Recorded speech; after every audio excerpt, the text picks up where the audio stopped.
আসসালামু আলাইকুম। গল্পের আলাপন চ্যানেলে আপনাদের স্বাগতম। পড়ছি সঙ্গীন হৃদয়ানুভূতি, দ্বিতীয় খণ্ড, পর্ব সংখ্যা ৬৩। লিখনিতে জান্নাতুল ফেরদৌস মিথিলা। রুদ্রের চকচকে কালো গাড়িটা ধুলো উড়িয়ে এসে থামল হসপিটালের সামনে। কিয়ৎক্ষণ বাদে গাড়ি থেকে সগৌরবে বেরিয়ে আসে ছেলেটা। তারপর গটগট পায়ে এগিয়ে যায় হসপিটালের ভেতরে। কেবিনের বেডে জ্ঞান হারিয়ে পড়ে আছে রেহান। তার বেডের পাশে দুধারে দাঁড়িয়ে আছে দুজন নার্স। একজনের হাতে রুহির রিপোর্টের ফাইল। রুদ্র কেবিনে ঢুকতেই মুখ কুঁচকে নিল বিরক্তিতে। চোখে মুখে একরাশ বিরক্তি নিয়ে সে গটগট পায়ে এগিয়ে আসে রেহানের বেডের পাশে। পাশে দাঁড়িয়ে থাকা নার্সের উদ্দেশ্যে বলে, কতক্ষণ যাবৎ সেন্সলেস? নার্স দুজনের মধ্যে থেকে একজন মুহূর্তেই ব্যয় না করেই বলে, স্যার ৩৫ মিনিটের মতো। রুদ্র ঠোঁট কামড়ে ভাবল কিছু একটা। পরক্ষণে নার্সকে গম্ভীর কণ্ঠে বলে ওঠে, স্মেলিং সল্ট আনুন। আর আপনি আপনি গিয়ে ঠান্ডা পানি আনুন। কথাটা বলতে গিয়ে নার্স দুজন ছুটতে দেরি হলো না। প্রায় মিনিট পাঁচেকের মধ্যে তারা প্রয়োজনীয় সরঞ্জাম নিয়ে হাজির হলো রুদ্রের সামনে। রুদ্র নার্সের হাত থেকে ঠান্ডা পানিটা নিয়ে হালকা ছিটিয়ে দিল রেহানের চোখে মুখে। অচেতন ছেলেটার গালে আলতো করে চাপড় দিয়ে ডাকতে লাগলো ধীরে ধীরে, রেহান, ওই রেহান, ওঠ বাই। না, এ তো কাজ হচ্ছে না তেমন। রুদ্র এবার অন্য নার্সের হাত ধরে স্মেলিং সল্টটা হাতে নিয়ে নেয়। তারপর সেটি রেহানের নাকের কাছে ধরে রাখলো কিছুক্ষণ। মুহূর্তে দুয়েক বেরোতে রেহানের বন্ধ চোখের পাতা হালকা নড়ে চড়তে লাগলো যেন। তা দেখে রুদ্র খানিক ফোঁস করে নিঃশ্বাস ফেল। রেহান ধীরে ধীরে চোখ মেলে তাকায়। নিজেকে বিছানার উপর পড়ে থাকতে দেখে খানিক হকচকিয়ে ওঠে ছেলেটা। সে তড়িঘড়ি করে উঠতে নিলে বাচ্চাদের রুদ্র গম্ভীর মুখে বলে ওঠে, আস্তে, কোথাও পালাতে হবে না তোর, এত তাড়াহুড়ো কিছু নেই। রেহান কিছু বুঝলো কে জানে। ছেলেটা কেমন হতবুদ্ধি নে তাকিয়ে রইল রুদ্রের দিকে। কিয়ৎক্ষণ বাদেই রেহান নিজেকে কোনো মতে সামনে নিয়ে বলে, জানিস ভাই, আমি না একটা স্বপ্ন দেখেছি, যেখানে কে যেন এসে আমাকে বলেছে আমি বাবা হচ্ছি। স্বপ্নটা সুন্দর না রোদ? এহেন কথা উপস্থিত নার্স দুজন মুখ টিপে হাসতে লাগলো। রুদ্র তাদের দিকে চোখ খুলে তাকাতেই দুজনের মুখ থেকে হাসিটা যেন সরে গেল তৎক্ষণাৎ। রুদ্র তাদের ইশারায় কেবিন ছেড়ে বেরিয়ে যেতে বলে। নার্সরা বাধ্য নে মাথা নেড়ে চলে গেলেন কেবিন ছেড়ে। তারা যেতে রেহান কেমন বোকা বোকা স্বরে বলল, ওরা আমার কথায় মুখ টিপে হাসছিল কেন রে? আমি কি এমন বললাম? রুদ্র এবার শক্ত চোখে তাকালো রেহানের দিকে। ছেলেটার এমন দৃষ্টি দেখে রেহান বুঝে ঢুক গেল সামান্য। সে কিছু বলতে উদ্যত হতে রুদ্র তখন দাঁতের দাঁত চেপে বলে, তুই কোনো স্বপ্ন দেখিসনি গাধা, ওইটা সত্যিই ছিল। Ruhi is pregnant and you are going to be a fathers, idiot একটা। হঠাৎ এহেন বাক্যে হতভম্ব হয়ে গেল বেচারা রেহান। তৎক্ষণাৎ সে যেটাকে স্বপ্ন ভেবেছিল সেটা তাহলে সত্যি ছিল। সে সত্যি বাবা হতে চলেছে। রেহান তবুও হয়তো নিজের কানকে বিশ্বাস করতে পারল না পুরোপুরি। সে রুদের ফুলে ফেঁপে থাকা বাহুদ্বয় ধরে আলগোছে ঝাঁকি দিয়ে বলে, তুই সত্যি বলছিস Rud? Am I going to be a father? এ পর্যায়ে মুচকে হাসল রুদ্র।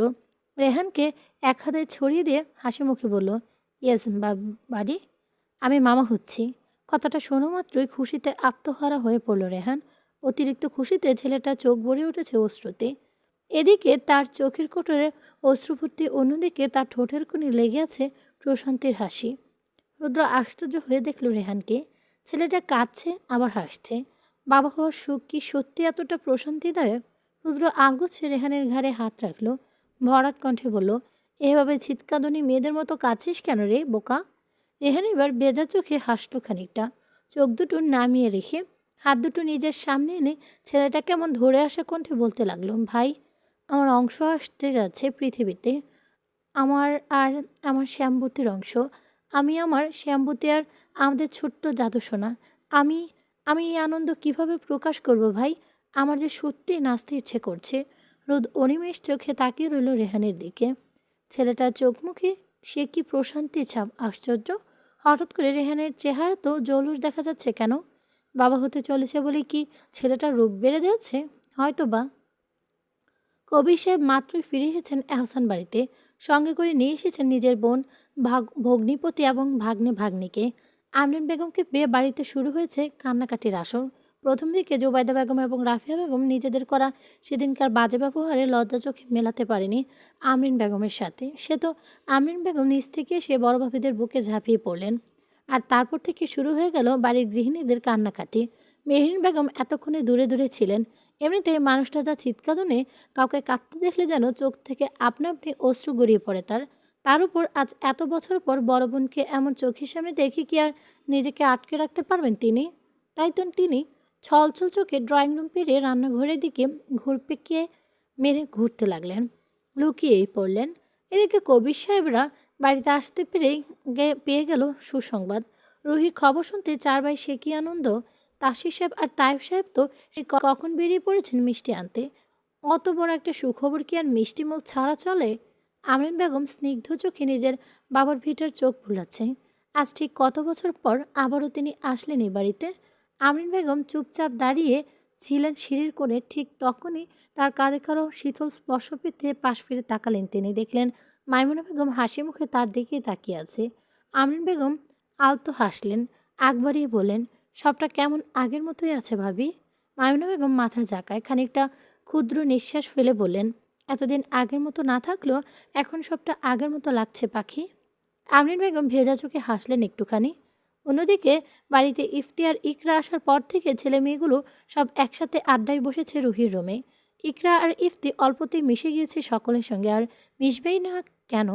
কাজিন বলে কথা, একে অপরের সাথে মিশে যাওয়া যেন চুটকির ব্যাপার ছেলে মেয়েগুলোর জন্য। কিন্তু সবার সঙ্গে ইফতি ভাব জমলেও আহিয়ার সাথে তার ভাব জমে ওঠেনি মোটেও। আহিয়া ইকরার সঙ্গে হেসে খেলে কথা বলেও ইফতির দিকে ফিরে অব্দি তাকায়নি একবারও। কেন তার এমন ব্যবহার কে জানে? বিকেল 5:30। এহসান বাড়ির পরিবেশ এখন বেশ রমরমা। এই তো দুপুরের দিকে এবারই এক ঝাঁক মিষ্টান্ন নিয়ে হাজির হয়েছেন শিকদার বাড়ির লোকজন। ওসমান শিকদার এবং তার স্ত্রী তো যেন নাতি নাতনি হবার আনন্দে আটখানা। তারা এসেছে পর থেকে রুহি কেমন চোখ হারাচ্ছে। এই যে তার সাথে মেয়েটার পাগল বরটা তো আছেই। হসপিটাল থেকে ফিরে এসেই ছেলেটা শুরু করলো আরেক কাণ্ড। একটু পর পর, বউ এভাবে বসতে কষ্ট হচ্ছে, বউ এটা খেতে কষ্ট হচ্ছে, তোমার কি হাঁটতে অসুবিধা হচ্ছে, কোলে নিব, তোমার কি মাথা ঘুরছে, এ নিয়ে আরও কত হন্যাতন্যা কথাবার্তা। রুহি তো বেজায় বিরক্ত হচ্ছে ছেলেটাকে নিয়ে।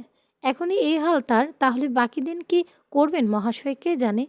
ড্রয়িং ভর্তি মানুষজন, একে অপরের সঙ্গে পুরনো কথা তুলে আড্ডায় ব্যস্ত বড়রা। ছোটরা সবাই মিলে ছাদে গিয়েছে আড্ডা দিতে। বড়দের সাথে থেকে থোড়াই বোর হবে তারা। রুদ্র ছাদে এসে দাঁড়িয়েছে মাত্র, তার চোখ দুটো যেন সাথে সাথে আটকে গেছে তার প্রাণ ভোমরার দিকে। ওরিনটা কি সুন্দর হেসে হেসে কথা বলছে ইকরার সঙ্গে। মেয়েটাকে আবার আজকে কোন ভূতে ধরলো কে জানে। সেও বাকিদের সঙ্গে তাল মিলিয়ে শাড়ি পরেছে, তাও আবার জ্যানতেন রঙের শাড়ি না, রুদ্রের পছন্দের রং ম্যাজেন্টা রঙের শাড়ি পরেছে মেয়েটা। ছাদের খোলা হাওয়ায় মেয়েটার কোমর সমান চুলগুলো আলতো করে উঠছে। রুদ্র অপলক তাকিয়েছে মেয়েটার দিকে। অন্যদিকে অনিক আছে এখানে, সে দাঁড়িয়ে আছে ইফতির সঙ্গে। তাদের দুজনের মাঝে কী নিয়ে যেন আলাপচারিতা চলছে বেশ কিছুক্ষণ ধরে। আলাপের মাঝে বেশ কয়েকবার অনিকের অবাধ্য চোখ দুটোই এসে ঠেকেছে অধরে দাঁড়িয়ে থাকা কালো শাড়ি পরিহিত ইকরার পানে। যদিও বা অনিক নিজের দৃষ্টি সংযত করায় বেশ প্রয়াস চালাচ্ছে, তবুও তার ব্যাহের দৃষ্টিকে আর অত কথা শোনে। এই যে এ যেমন এখনও তার দৃষ্টি গিয়ে আটকে আছে ইকরার কাজল টানা চোখ দুটোর মাঝে। ইফতি সরু চোখে অনিকের দৃষ্টি লক্ষ্য করলো। ছেলেটা সেই কখন থেকে দেখিয়ে যাচ্ছে এই অনিক ভাই তার বোনকে কেমন চোখে চোখে রাখছে। অনিক ভাইয়ের চোখের দৃষ্টি বুঝতে খুব একটা ব্যাকপথে হয়নি ইফতির। শত হলো পুরুষ মানুষ বলে কথা। অনিকের এখনও ইকরা দিকে অপলক তাকিয়ে থাকতে দেখে ইফতি খানিকটা গলা খাকারি দিয়ে ওঠে। হঠাৎ এহেন কাণ্ডে তৎক্ষণাৎ নিজের দৃষ্টি সরিয়ে আনে অনিক। ছেলেটা কেমন চোর ধরা পড়ে যাওয়ার মতো কাচুমাচু করতে লাগলো। তা দেখে ইফতি মুখ টিপে হাসলো, কণ্ঠ খাদে নামিয়ে বলল, দৃষ্টি সংযত করুন ভাইয়া, বিয়ের পর না হয় মন ভরে দেখবেন আমার বোনকে, এতদিন একটু ধৈর্য ধরে থাকুন না হয়। কথাটা বলে চমৎকার হাসলো ইফতি। আর অনিক, সে কেমন লাজুক হাসতে লাগলো অন্যদিকে মুখ ঘুরিয়ে। অনেকক্ষণ ছাদে দাঁড়িয়ে থাকতেই যেন হাঁপিয়ে উঠল রুহি। মেয়েটা নিচে নেমে যেতে উদ্যত হতে রেহান এসে তৎক্ষণাৎ নিজের বাহু ধরে আগলে নিল মেয়েটাকে। হঠাৎ এমন কাণ্ডে হকচকিয়ে ওঠে রুহি। ছেলেটার দিকে ভ্রু কুচকে তাকায় সে, তারপর গলায় ঝাঁজ ঢেলে বলে, কি হচ্ছেটা কি? ছাদ ভরা মানুষ, সবার সামনে এভাবে জড়িয়ে দেওয়ার মানে কি? রেহান মুচকি হাসল, হাত বাড়িয়ে মেয়েটার চোয়ালখানা আলতো চাপ দিয়ে আদুরে কণ্ঠে বলল, থাকুক মানুষজন, তাতে আমার কি? আমি আমার বউ বাচ্চা নিয়ে নিজের সঙ্গে আগলে নিয়ে যাব, তাতে কার কি? চলো তুমি ঘরে গিয়ে রেস্ট নেবে। রেহানের এমন সোজাসাপটার উত্তরে সন্তুষ্ট হলো না রুহি। মেয়েটা কেমন অতিষ্ঠ কণ্ঠে বলে ওঠে, রেহান, আপনি কিন্তু এখন একটু বেশি বেশি করছেন। আমি কিন্তু 7-8 মাসে প্রেগনেন্ট নই। আমাকে এত আগলে টাগলে নিতে হবে না আপনার। আমি যেতে পারবো। মেয়েটার কথা শেষ হবার সঙ্গে সঙ্গে রেহান কেমন ধীর কণ্ঠে বলে ওঠে, হুশ, চুপ করো শ্যামবতী। তুমি আমার যা ইচ্ছে বোঝাও, তাতে কোনো কাজ হবে না। আমি তোমার খেয়াল নিজের মতো করে রাখবই। তাই চলো। শেষ কথাটা খানিকটা টেনেই বলল রেহান। ছেলেটার এমন কথার ভঙ্গি দেখে না চাইতেও হেসে দিল রুহি। হাত বাড়িয়ে মৃদু কপ্পা চাপড়ে বিড়বিড় করে বলল, পাগল একটা। বিড়বিড় করে বলা কথাটা যেন বেশ কানে এলো রেহানের। সে তৎক্ষণাৎ নিজের মুখটা রুহির কানে কাছে এনে ফিসফিস করেই বলল, সে আর বলতে। রুহিকে ধরে ধরে নিয়ে যাচ্ছে রেহান। সেদিকে তাকিয়ে মুচকি হাসছে অরিন। রুদ্র যে কোন ফাঁকে মেয়েটার পাশে এসে দাঁড়িয়েছে সেই খবর নেই মেয়েটার। সে তো তাকিয়ে আছে রুহি আর রেহানের দিকে। এইদিকে রুদ্র অরিনের পাশে এসে দাঁড়াতেই ইকরা চলে গিয়েছে অন্য পাশে। কিছুক্ষণ বাদেই অরিন আনমনেই বলে ওঠে, ইস, আমার যদি বাবু হতো তাহলে কতই না ভালো হতো। ব্যাস, এটুকু শুনলেই ভ্রু কুচকন আপনা আপনি কুচকে আসে রুদ্রের। ছেলেটা কেমন ভারী সরে বলে ওঠে, স্ট্রেঞ্জ, এখনো পুরোপুরি কিছুই করতে পারলাম না, তার আগেই বাবু নেওয়ার কথা বলছিস তুই? ঠিকঠাক মতো কিছু করতে না পারলে বাবুটা নিশ্চয়ই আসমান থেকে টুপ করে তোর কোলে চলে আসবে না? হঠাৎ তেমন লাগামহীন কথায় ভরকে যায় উড়িন। সে তৎক্ষণাৎ পাশ ফিরে তাকাতেই হা হয়ে গেল আপনা আপনি। তার পাশে না ইকরা না দাঁড়িয়েছিল। তাহলে মেয়েটা কই গেল হুট করে? তাছাড়া ডাক্তার সাহেবের বা এখানে এসে দাঁড়ালো কখন? এসব ভাবতে ভাবতে অরিন মাথা ধরে আসার জোগাড়। মেয়েটা এখন নিজের ভাবনায় নিমগ্ন। তখনই রৌদ্র মেয়েটার কোমর চেপে আলগোছে। তার এহেনকাণ্ডে ছাদে উপস্থিত সকলে যেন হাঁ হয়ে গেল এক মুহূর্তের জন্য। অনিক বেচারা তো কাশি উঠে গেল তৎক্ষণাৎ। ইকরা তখন বিচলিত হয়ে ছুটে এলো অনিকের দিকে। এসে কেমন অস্থির হয়ে জিজ্ঞেস করলো, কি হলো আপনার? পানি খাবেন আপনি? অনিকের প্রতি ইকরার এমন চিন্তা দেখে সরু চোখে চাইল ইফতি। ছেলেটার কণ্ঠে একরাশ অনীহা ঢেলে বোনের উদ্দেশ্যে বললাম, বাবা, তোর দেখছি এখানে সবার জন্য বেশ ভালো টান, কিন্তু আমার জন্য তোর এই টানটা মিসিং থাকে কেন শুনি? এখানে যদি অনিক ভাইয়ের পরিবর্তে আমি কাশতে কাশতে মরেও যেতাম, তাও একটু তুই এগিয়ে এসে এক গ্লাস পানি দিতি না? ভাইয়ের এমন টিপ্পনি কোণে কটমট দৃষ্টিতে তাকালো ইকরা। ইফতি তৎক্ষণাৎ নিজের মুখটা অন্যদিকে ঘুরিয়ে নিল। ছেলেটা কেমন মুচকি মুচকি হাসছে। ওদিকে আহিরা আর মাহিরা তো সে কখন ছাদ থেকে পগার পার হয়েছে। তাদের আবার নিজেদের মধ্যে এক ভিন্ন জগৎ কিনা। রুদ্র অরিনের কোমর চেপে রেখেছে শক্ত করে। তার নেশালো দৃষ্টি অরিনের সুশ্রী মুখ্য পানির দিমধ্য। এইদিকে অরিন কেমন মোচড়াচ্ছে ছেলেটার হাত থেকে ছাড়া পেতে, অথচ রুদ্রে দেখো, ছেলেটা যেন সেদিকে কোনোরূপ ভ্রুক্ষেপ নেই। কিছুক্ষণ বাদে অরিন মিনমিনে সরে বলল, ছাড়ুন, সবাই এদিকেই দেখছে। উফ, কি ভাবছে তারা? মেয়েটার এহেন কথায় ভ্রু কুচকা রুদ্র।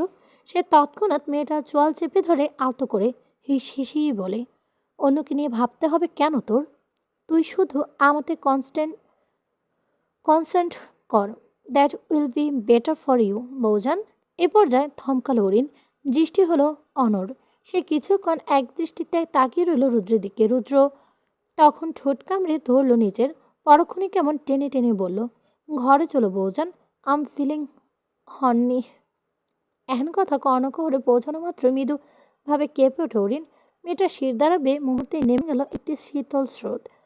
ছোটে খানিক লজ্জালো ভাব। মেয়েটা তৎক্ষণাৎ নিজের মাথাটা নিচু করে নিল। মিনমিনি সরেই বলল, মুখের লাগাম টানুন। কিসব কথা বলছেন আপনি?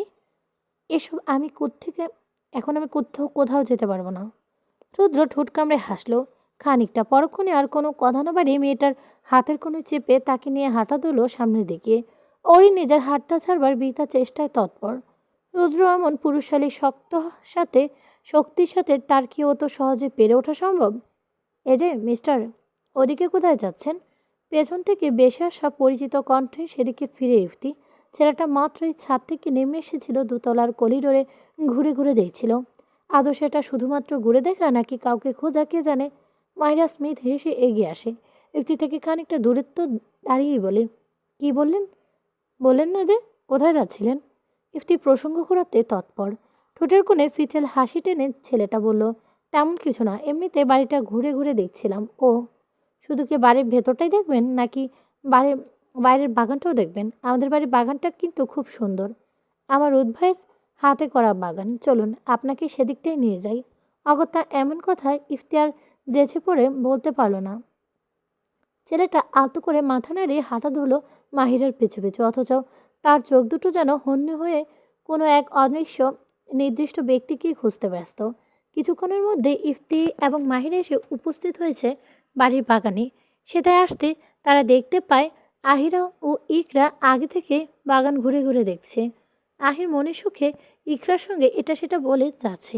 ইকরা মনোযোগ দিয়ে শুনছে মেয়েটার কথা। মাঝে মধ্যে দু একবার হু হা বলে সাড়া দিয়েছে আহিরার কথার মাঝে। ইফতি পা যুগল থামল। তার চোখ দুটো যেন এতক্ষণে নিস্তার পেল সেই খোঁজাখুঁজি হতে। ইফতি মনে মনে নিজের এহেন অনুভূতি নিয়ে বেজায় আশ্চর্য হচ্ছে দিন দিন।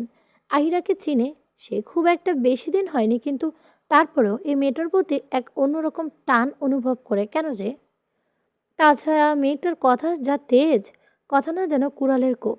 বিশেষ করে ইফতির সঙ্গে কথা বলার সময় মেয়েটার কথায় যেন এক থাবা মরিচের গুঁড়ো ঢেলে দিয়ে কেউ।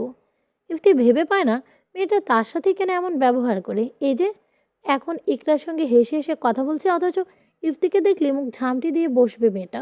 মাঝে মধ্যে নিজের অনুভূতির প্রতি বড্ড নাখুশ হয় ইফতি। দুনিয়াতে কি মেয়ের অভাব পড়েছিল যে পরিবেশে এসে এমন একটা মেয়ের, ধানি লঙ্কার মতো মেয়ের মায়া পড়তে হলো তাকে? অন্য কাউকে মনে ধরলো না? কি এমন হতো? মাহি ইফতিকে নিয়ে এগিয়ে যায় আহিরাদের কাছে। আহিরা বুঝি দূর থেকে লক্ষ্য করছে ইফতি এতে যেন মুহূর্তে মুখভঙ্গি ভাবভঙ্গিমা পাল্টে নিল মেয়েটা। এতক্ষণে হাসি মুখটা ছেয়ে গেল কপট ঝাঁঝালো ভাব। ইফতি সেখানে আসা মাত্রই মেয়েটার অন্যদিকে পা বাড়ালো। একা একাই তা দেখে পেছনে থেকে হতভম্ব হয়ে গেল ইফতি। মাহিরা জোর গলায় পেছন থেকে জিজ্ঞেস করে বসলো, কিরে কোথায় যাচ্ছিস? আমরা আরও তোকে দেখে এখানে এলাম। যা বাবা, কি হলো আবার? আহিরা থামলো না। গটগট পায়ে বাগান থেকে বেরিয়ে বাড়ির ভেতরে ঢুকে পড়লো আলগোছে। এদিকে ইকরা যেন মেয়েটার হঠাৎ পরিবর্তনে কিছু একটা আন্দাজ করতে পারলো মনে মনে। রুদ্র অরিনকে টেনে টুনে অরিনের রুমে নিয়ে এসেছে। মেয়েটা সেই কখন থেকে চলে যাওয়ার জন্য কত শত কথা বলতে যাচ্ছে, অথচ রুদ্র তাকে কিছুতেই ছাড়ছে না। ছেলেটা অরিনকে পাজা কোলে তুলে হাঁটছে পুরো ঘরময়। অরিন এবার অতিষ্ঠ কণ্ঠে বলে ওঠে, ছাড়ুন না আমায়। পুরো বাড়ি ভর্তি মানুষজন, কেউ একটা কিছু কোনাক্ষরে টের পেয়ে গেলে কেলেঙ্কারি হয়ে যাবে। নামা নামায়। কে শুনে কার কথা? রুদ্র মেয়েটার দিকে তাকিয়ে থেকে মুচকে হাসে আর হাঁটছে। কিছুক্ষণ পর রুদ্র হাঁটা থামলো, মেয়েটাকে কোলে নিয়ে খাটে নিয়ে বসলো। তারপর নেশালা চোখে মেয়েটার আপাতমস্ত পরখ করে হাসকি স্বরে বলল, you are looking damn pretty honey. উফ! কথাটা বলে নিজের নিজের ঠোঁট কামড়ে ধরল রুদ্র। হরিণ শুষ্ক ঢোক গিল পরপর। ছেলেটার চোখের দিকে তাকাতেই পারছে না মেয়েটা। লজ্জা যেন হাঁসফাঁস করছে সে। রুদ্র মেয়েটার লজ্জাগুলোকে আরও কিছুটা বাড়িয়ে দিতে দুষ্ট কণ্ঠে বলল, শাড়িটা খুলে ফেলে যান। থমকায় হরিণ। ভোরকে যাওয়ার দৃষ্টিতে তাকালো মেয়েটা। কণ্ঠ তার গিয়েছে বাকরুদ্ধ হয়ে। শরীরে বয়ে যাচ্ছে মৃদুবন্ধ কম্পন, বুকটা কেঁপে জোরালো ভাব। রুদ্র বেশ টের পেল মেয়েটার এমন অবস্থা। সে আলগোছে মেয়েটার কোমরে পিঠ হাত বাড়ির মেয়েটার সঙ্গে নিঃশব্দে মিশিয়ে নিল। কিয়ৎক্ষণ চুপ থেকে হঠাৎ করে দুষ্টু কণ্ঠে বলে উঠল, নাইস ফিকিংস হানি, নাইস ফিলিংস হানি। এহেন কথায় আবারও লজ্জায় পড়ল মেয়েটা। ওরেন তৎক্ষণাৎ রুদ্রের বুক হতে সরে আসতে চাইলে রুদ্র তাকে আরেকটু চেপে ধরল নিজের সঙ্গে। মেয়েটা কানের কাছে মুখে নিয়ে ফিসফিস করে বলে, বরের সামনে এত লজ্জা পেতে নেই সানশাইন, আদরে লাগে তো। ওরিন এবার লজ্জায় মুড়ি অবস্থা। লোকটা দিন দিন কেমন ভয়ঙ্কর কথাবার্তা বলা শুরু করেছে। সে কি বোঝে না মেয়েটা তার এমন লাগামহীন কথাবার্তায় বরাবরই লজ্জায় কপুকাত হয়ে পড়ে। ওরিন মাথা নুয়ে রেখেছে লজ্জায়। রুদ্র মেয়েটার নতমুখ পানে তাকিয়ে রইল অনিমেষ চোখে। আজকে ছেলেটা কেমন হারিয়ে যাচ্ছে মেয়েটাতে। রুদ্র ধীরে ধীরে অরিনের ঠোঁটের দিকে এগোতে নিলে অরিন তৎক্ষণাৎ রুদ্রের কোল থেকে নেমে দাঁড়ায়। কেঁপে কেঁপে দু কদম পিছিয়ে যেতে রুদ্র টেনে ধরে মেয়েটার শাড়ির আঁচল। অরিনের পা দুচুল থামল। সেই সঙ্গে দ্রুত হলো তার হৃদস্পন্দনের গতি। বদনে নেমে এলো চিরচেনা কাম্পন। মেয়েটা থেমে থেমে অনুনয়ের সুরে বলল, ছাড়ুন না, নিচে সবাই ডাকছে হয়তো। মেয়েটার এহেন কথায় রুদ্র ঠোঁট কামড়ে হাসল। তার হাতের মুঠোয় এখনো ধরে রাখা অরিনের শাড়ির আঁচলটা সে ধীরে ধীরে বসা ছেড়ে উঠে দাঁড়ায়। তার নেশালো দৃষ্টি এখনও অরিনের পিঠের দিকে নিবদ্ধ। এদিকে অরিনের বুকটা ক্রমশ ধুকপুক ধুকপুক করেই যাচ্ছে। নিচতলা ড্রয়িং রুম ভর্তি মানুষজন। অন্যদিকে রুদ্রের এমন হুটহাট পাগলামি কই যাবে কখন? এখন মেয়েটা। অরিন কেমন কাপা কাপা কণ্ঠে ফের বলল, ছেড়ে দিন না প্লিজ। রুদ্র মেয়েটার কথার পেটে কিছু না বলে মুচকি হেসে শাড়ির আঁচলটা হাতের মুঠোয় পেঁচাতে লাগলো। যার দরুন ধীরে ধীরে টান পড়তে লাগলো মেয়েটার শাড়িতে। অরিন তা বুঝতে পেরে তৎক্ষণাৎ খামচে ধরল শাড়িটা। রুদ্র তার হাতের মুঠোতে শাড়ি পেঁচিয়ে ধীরে ধীরে এগোচ্ছে। কিয়ৎক্ষণ বাদেই অরিন আবারও থেমে গেয়ে কিছু বলতে যাবে অমনি তার ডান হাতের কনুই চেপে তৎক্ষণাৎ তাকে নিজের দিকে ঘোরায় রুদ্র। অরিন ভরকায়। হঠাৎ আক্রমণে চোখ মুখ কুঁচকে ফেলে সঙ্গে সঙ্গে রুদ্র মেয়েটার কুঁচকে রাখা চোখের পাতায় আলতো করে চুমু খেলো। তারপর মেয়েটার কানের কাছে মুখ এনে ফিস ফিস করে বলল, বেবি নিতে চেয়েছিলেন আজ বৌজান? তাহলে এসো, বেবি নেওয়ার প্রিপারেশনটা এক্ষুনি সেরে ফেলি। আমার তো আবার দয়ার শরীর, তোমার কোনো কিছুতেই না বলতে পারি না আমি। যাগ্গে, কাম হানি, তোমার এই ইচ্ছেটা পূরণ করে দেই। অরিন থমকালো। তৎক্ষণাৎ নড়ে চড়ে দাঁড়ালো মেয়েটা। তার চোখ দুটো যেন এক্ষুনি কোটর ছেড়ে বেরিয়ে আসবার জোগাড়। মুখটাও কেমন হাঁ হয়ে গেছে ইতিমধ্যে। তা কেমন হাঁ করে থাকতে দেখে রুদ্র চোখ টিপে হাসকি সরে বলল, এসো এসো হানি, তোমার আবদারটা ফুলফিল করে দেই। এই বলে রুদ্র মেয়েটার কোমর চেপে ধরতে অরিন সঙ্গে সঙ্গে রুদ্রের হাতের নাগাল থেকে দূরে সরে দাঁড়ালো। বেচারা দূরে সরতে গিয়ে তার আঁচলটা যে অবহেলায় নিচে গড়িয়ে পড়বে সেদিকে কি আর ধ্যান আছে তার? না, নেই তো। থাকলে কি আর অত সহজে রুদ্রের সামনে ওভাবে দাঁড়িয়ে থাকতে পারতো? লজ্জায় কুপকাত হয়ে যেত না মেয়েটা? অন্যদিকে তাকে এভাবে দেখে রুদ্র যেন নিঃশ্বাস আটকে আসার উপক্রম। সে মেয়েটার দিকে নেশালো চোখে তাকিয়ে থেকে বাঁকা হাসলো খানিকটা। মেয়েটা আপাতমস্তক পরক করে জিভ দিয়ে নিজের শুষ্ক অধৈর্যরা বিজিয়ে নিল একবার। তারপর কেমন দুষ্ট কণ্ঠে বলল, সাবধান বৌজান, আপনি একটা খুললে আমি কিন্তু বাকিগুলো খুলে ফেলবো নিজ দায়িত্বে। অরিন ভ্রু কুচকা বোঝার চেষ্টা চালা রুদ্রের এমন কথার গভীর অর্থ। সে রুদ্র দৃষ্টি খেয়াল করে নিজের দিকে তাকাতে বেশ বড় বড় করে একটা ঝটকা খেলো। এ কি, তার শাড়ির আঁচল এভাবে মাটিতে গড়াগড়ি খাচ্ছে যে! অরিন তৎক্ষণাৎ নিজের অবহেলিত আঁচলটা ফ্লোর থেকে ওঠাতে নিলে তার হাত দুটো চেপে বাদ সাধল রুদ্র।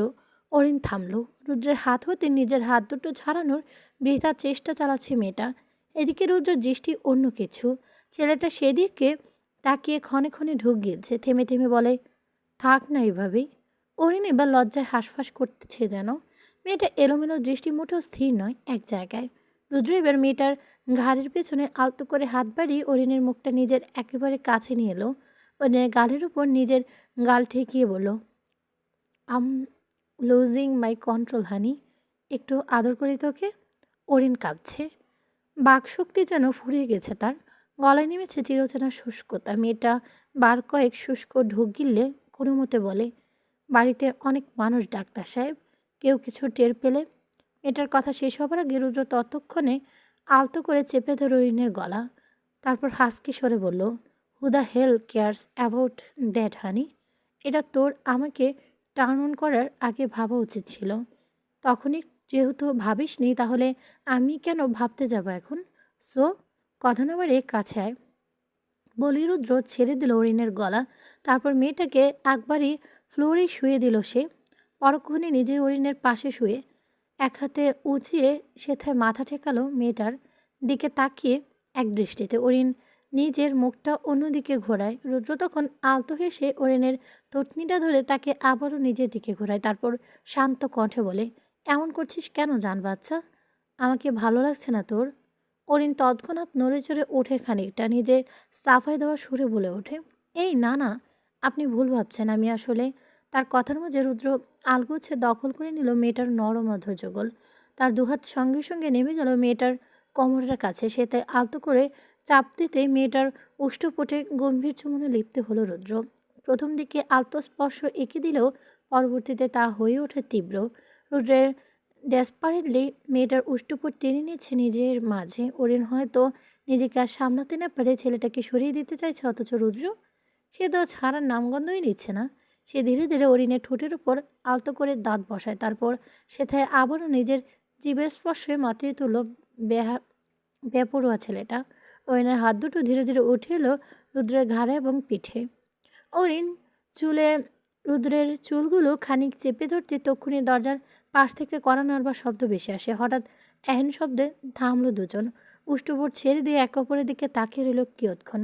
এরই মাঝে আবারও দরজার ওপাশ থেকে বেশি এলো জোবাইদা বেগমের কণ্ঠধ্বনি, অরি, মা গেটটা খোলতো।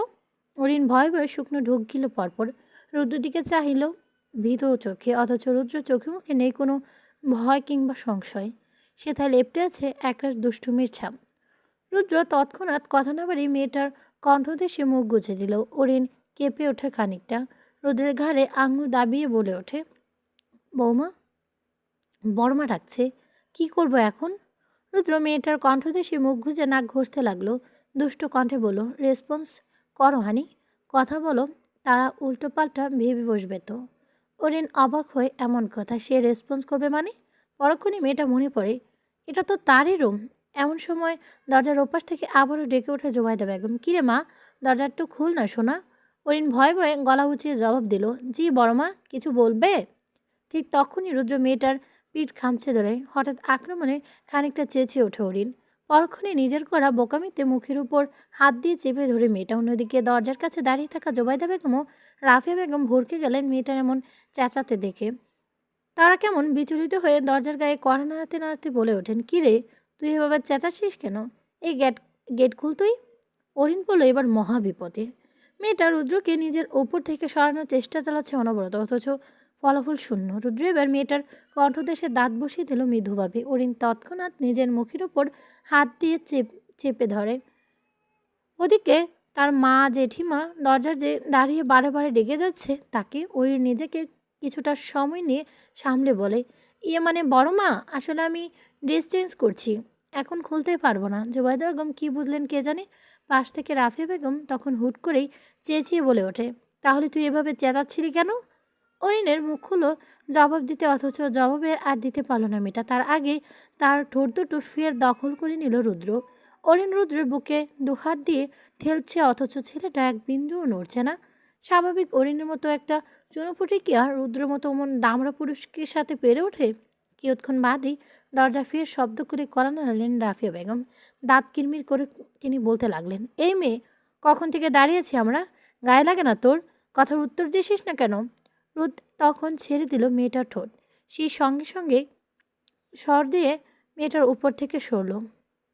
তার কাছ থেকে ছাড়া পেতেই অরিন তৎক্ষণাৎ উঠে বসে পরক্ষণে দ্রুত কদমে এগিয়ে আসে দরজার কাছে। খানিকটা হাঁপিয়ে উঠে বলে, ইয়ে মানে আমি সত্যি ড্রেস করছি, চেঞ্জ করছি, তুমি একটু পরে এসো প্লিজ। রাফি বেগম কান পেতে রেখেছেন মেয়ের ঘরের দরজায়। মেয়ের কথা শেষ হতেই তিনি এমন ভ্রুকুটি করে সন্ধিহান গলায় বলেন, তুই এমন হাঁপাচ্ছিস কেন? ড্রেস চেঞ্জ করছিস তা নাকি পুরো ঘর দৌড়াচ্ছিস? অরিন বেচারি মায়ের এমন বিচক্ষণে প্রশ্নে এবার কি উত্তর দেবে মেয়েটা? অরিন চুপচাপ দাঁড়িয়ে থেকে মনে মনে কথা গুজাচ্ছে বলার জন্য, অমনি তার পেছন থেকে এসে জড়িয়ে ধরল রুদ্র। মেয়েটা ঘাড়ে নাক ডুবিয়ে নিঃশ্বাস টানতে লাগলো ছেলেটা। ওইদিকে অরিন কাঁপছে, না এবার রুদ্র স্পর্শে নয়, বরং মায়ের ভয়ে কাঁপছে মেয়েটা। রুদ্র তখন মেয়েটার উধরে আঙুলে স্লাইড করে যাচ্ছে ধীরে ধীরে। এখন কাণ্ডে অরিনের শরীর যেন অসাড় হয়ে আসার উপক্রম। মেয়েটা মিনমিনে অনুরোধ করছে রুদ্রকে, প্লিজ থামুন। কে শুনে কার কথা? রুদ্র তো ব্যস্ত নিজের দুষ্টুমিতে। অরিন তখন ফের নিচু করে বলে, আপনি এখন না থামলে আমি কিন্তু বলে দিব আপনি এই রুমে। এমন কথা দুষ্টু হাসল রুদ্র। মেয়েটার ঘাড় থেকে মুখ উঠে তার কানে কাছে ফিস করে বলল, বলে দাও হানি, হু স্টপ ইউ। এমন কথা ফুস করে নিঃশ্বাস ফেলো মেয়েটা। হয়তো সে বুঝে গিয়েছে এ ছেলে কিছু বলেও লাভ নেই, তাই তো মেয়েটা অসহায়ের মতো মুখ করে খানিকটা গলা উঁচিয়ে বলল, আম্মু, তুমি নিচে যাও, আমি মাত্র 5 মিনিটের মধ্যেই আসছি। কথাটা শুনে রাফিয়া বেগম আরও কিছু বলতে উদ্যত হতেই পাশ থেকে জুবাইদা বেগম তার হাত ধরে তাকে থামিয়ে দিলেন। বললেন, থাক না, ও যেহেতু একটু প্রাইভেসি চাচ্ছে তাহলে সেটাই হোক। এর চেয়ে বরং চল আমরা ড্রয়িং রুমে গিয়ে বসি, ওদিকে মেহু না জানি কী করছে, চল চল আয়। কথাটা বলে আর এক মুহূর্ত সেটায় দাঁড়াইলেন না জুবাইদা বেগম, দ্রুত কদমে চলে গেলেন সেখান থেকে। পিছু পিছু রাফিয়া বেগমও চলে গেলেন। অন্যদিকে রুদ্র তখন মেয়েটাকে ছেড়ে দিয়ে চলে যেতে বাবারা, ঠিক তখনই পেছন থেকে রুদ্রের শার্টের কলার টেনে ধরে উড়িন। রুদ্র ঘাড় বাঁকিয়ে পেছন তাকায়, বাঁকা হেসে দুষ্ট কণ্ঠে বলে, থামাস না মেয়ে, থেমে গেলে হয়ে যাবে অনেক কিছু। অরিন হাসলো একটুখানি, রুদ্রর পেছন থেকে জড়িয়ে ধরে মাথা রাখলো ছেলেটার চওড়া পিঠের ওপর। তারপর খানিক সময় নিয়ে বলল, হলে হোক। রুদ্র হাসলো ঠোঁট কামড়ে। অরিনের হাত দুটো নিজের বুকের উপর থেকে নামিয়ে পেছন ঘুরে দাঁড়ালো সে। তারপর অরিনের মাথার পেছনে চুলগুলো আলতো করতে মুঠোয় পড়ে অরিনের মুখটা আরেকটু কাছে টেনে আনলো নিজের। অতঃপর মেয়েটার গোলাপে অধর জোড়ার উপর আঙুল দিয়ে স্লাইড করতে করতে রুদ্র কেমন হাসকে সরেই বলল, কপালে শনি লেগেছে তোর সানশাইন, তোরই থাক। কথাটা শেষ করে আর এক মুহূর্ত দাঁড়ালো না রুদ্র। চলে গেল অরিনের রুম ছেড়ে। এদিকে তার চলে যাওয়ার পথে হতবাক চোখে তাকিয়ে আছে অরিন। মেয়েটার বুক উঠছে প্রলয়ের ঢেউ। মাথায় এসে দাঁড়ালো হাজারখানেক প্রশ্ন। কি বলে গেল লোকটা? তার কপালে শনি লেগেছে মানে? ড্রয়িং রুমে গোল হয়ে বসে আছেন বয়োজ্যেষ্ঠরা। ওসমান শিকদার গরম ধোয়া ওঠা চায়ের কাপে বিস্কুট ডুবিয়ে মুখে পড়ছেন একটু একটু করে। কবির সাহেব নিজের ছোটবেলার সুকীর্তি গাইছেন ভীষণ আনন্দের সাথে। সাব্বির সাহেব সামনে টেবিলের উপর থেকে দু একটা আঙুল তুলে মুখে দিচ্ছেন। অন্যদিকে তাশরিফ সাহেব সঙ্গে খুনসুটিতে ব্যস্ত। রেহানের মা বাড়ির গৃহিণীদের সঙ্গে রান্নাঘরে বসে আড্ডা জমিয়েছেন বেশ। আমরিন বেগম এবং মেহরুন বেগম সায় দিচ্ছেন তাদের সঙ্গে। কিয়ৎক্ষণ বাদে পায়েস রান্না শেষ হলো রাফিয়া বেগমের। তিনি কাজ শেষ করে সকলের উদ্দেশ্যে বলে ওঠেন, চলুন সবাই ড্রয়িং রুমে যাওয়া যাক। অগত্যা এমন প্রস্তাবে রাজি হলো রমণীরা। সকলেই একযোগে হাঁটা ধরল ড্রয়িং রুমের দিকে। রাইসা বেগম এবং মাইমুনা বেগম হাতে দুটো সার্ভিং ট্রে নিয়ে এগিয়ে যাচ্ছেন ধীরে ধীরে। সবাই যখন আড্ডাতে মশগুল ঠিক তখনই ড্রয়িং রুমে এসে উপস্থিত হলো রুদ্র। ছেলেটা এসে সকলের সামনে এক প্রকার জোরালো কণ্ঠে বাবাকে ডাক দিয়ে বলল, আব্বু। এহেন্দাকে কথা থামিয়ে ছেলের দিকে চাইলেন কবির সাহেব। চোখে মুখের ইশারায় জিজ্ঞেস করলেন, কি হয়েছে? রুদ্র তখন কোনোরূপ ভনিতা ছাড়াই ফটফট কণ্ঠে বলল, আব্বু, আমি বিয়ে করব। অগত্যা এহেন কথা যেন মুহূর্তেই থতমত খেয়ে বসলেন সকলে। উসমান সাহেব চায়ের কাপে অর্ধডুবিত হাতখানা সেটাই থমকে গেল হতবিহ্বলতায়। সাব্বির সাহেব মাত্র চায়ের কাপে চুমুক বসিয়েছিলেন কোনো রকমে, কিন্তু হুট করে রুদ্রে বলা এহেন কথা নাকে মুঠে উঠে গেল মানুষটার। তাই সাহেব খানিকটা এগিয়ে এসে ভাইয়ের পিঠে হাত বুলিয়ে দিতে লাগলো। তাসির সাহেব দিন দুনিয়া ভুলে গিয়ে কেমন তাকিয়েছেন রুদ্রের দিকে। অন্যদিকে বাড়ির রমণীরা মাত্রই পা রাখছিল ড্রয়িং রুমে, তক্ষুনি রুদ্রের বলা এমন সোজাসাপটা হাবতারে থমকে দাঁড়ালেন সকলে। কিয়ৎক্ষণ বাদে কবির সাহেব খানিকটা গলা খাকারি দিয়ে বলে উঠলেন, মুখে সামান্য জোরপূর্বক হাসি টেনেই বললেন, হ্যাঁ, বিয়ে তো দেবই বলেছি। এই তো আগামী মাসে। বেচার মুখের কথা সম্পূর্ণ হতে দিল না রুদ্র। এর আগেই সে মাথা দুয়েক নাড়িয়ে বলে ওঠে, না না, হবে না, এত ধৈর্য নেই আমার।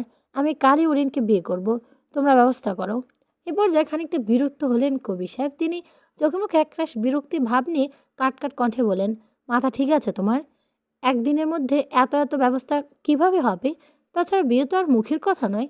সে যাই হোক আব্বু, আমি আর অপেক্ষা করতে পারবো না। আমি ওকে কালকেই বিয়ে করব। বাবা ছেলের এমন বাকবিতণ্ডায় হতবাক সকলে। অনেক মাত্রই বাইরে থেকে এসেছিল, কিন্তু এসেই রোদ ভাইয়ের মুখে এমন কথা শুনে জায়গাতে দাঁড়িয়ে পড়লো ছেলেটা। হয়তো ভাবছে সে, রোদ ভাই আবার হঠাৎ করে কি হলো? কবি সাহেব মানছে না কোনো মতেই। লোকটা নিজের কথায় এক প্রকার অনড় হয়ে আছেন। অন্যদিকে রুদ্র থেমে যাওয়ার পাত্র নয়। সেও তেরামি করে নিজের কথায় এক প্রকার গো ধরে বসে আছে। কিয়ৎক্ষণ চলল দুজনের বাকবিতর্ক। অবশেষে অবস্থা বেগতিক দেখে মাঝ থেকে ওসমান শিকদার খানিকটা গলা খাকারি দিয়েই বললেন, ইয়ে মানে ভাইজান, রাগ করবেন না, আমি একটা কথা বলি। ছেলে যেহেতু মুখ ফুটে চাইছে, তাহলে বিয়েটা না হয় করিয়ে দিন। তাছাড়া কথায় আছে না, মিয়া বিবি রাজি তো কিয়া করেগা কাজী। আসলে ব্যাপারটা ওই রকমই। অগত্যা বেয়ের মুখে এমন কথা শুনে খানিকটা দমে গেলেন কবির সাহেব। তিনি কিছুক্ষণ মুখ গম্ভীর করে বসে রইলেন। তারপর সময় নিয়ে গম্ভীর কণ্ঠে বললেন, ঠিক আছে, তবে তাই হোক। আগামী সপ্তাহেই তোমার, না, আমি কালকেই বিয়ে করব। রোদ, চিৎকার করো না, হার্টের ব্যথা উঠবে পরে। আপাতত আমি নিজের বিয়ে নিয়ে কনসেন্ট্রেট হতে চাচ্ছি। তাই এই মুহূর্তে অসুস্থ হয়ে পড়লেও আমি কোনো দেখভাল করতে পারবো না বলে দিলাম। ছেলেরাহেন লাগামহীন কথায় হতবিহ্বল হয়ে পড়লেন কবির সাহেব। অন্যদিকে বাকিরা মুখ টিপে হাসছে। ওসমান শিকদার পা টিপে টিপে এসে দাঁড়ালো স্ত্রীর পাশে। কণ্ঠ খাদি নামিয়ে বললেন, ভেবেছিলাম আমার ছেলেটাই বুঝি বিয়ে পাগল ছিল, কিন্তু এখন আমার সেই ধারণা একেবারে ভুল প্রমাণিত হলো। সাইমা খাতুন শাড়িরা চলে মুখ লুকিয়ে মৃদু হাসলেন। এইদিকে রুদ্র আবারও তাড়া দিয়ে বলে ওঠে, তোমরা বিয়ে করাবে কিনা বলো, নয়তো আমি নিজেই গিয়ে বিয়ে করে ফেলবো। অগত্যা এমন প্রস্তাব শুনে দাঁত কটমট করে ছেলের দিকে চাইলেন কবি সাহেব। রুদ্র বাবার এহেন দৃষ্টিকে ড্যাম কেয়ার ভাব নিয়ে দাঁড়ালো। কবির সাহেব কটমট করে যে না কিছু বলতে যাবেন, তখনই পাশ থেকে সাব্বির সাহেব তড়িঘড়ি করে বললেন, ভাইজান থাক না, মেনে যাও ব্যাপারটা। আজ না হয় কাল বিয়ে তো হতোই। সেটা কয়েকদিন পরে হতো, সেটা না হয় দুদিন বাদে হোক। সকলের এমন মতিগতি দেখে ফুস করে নিঃশ্বাস ফেললেন কবি সাহেব।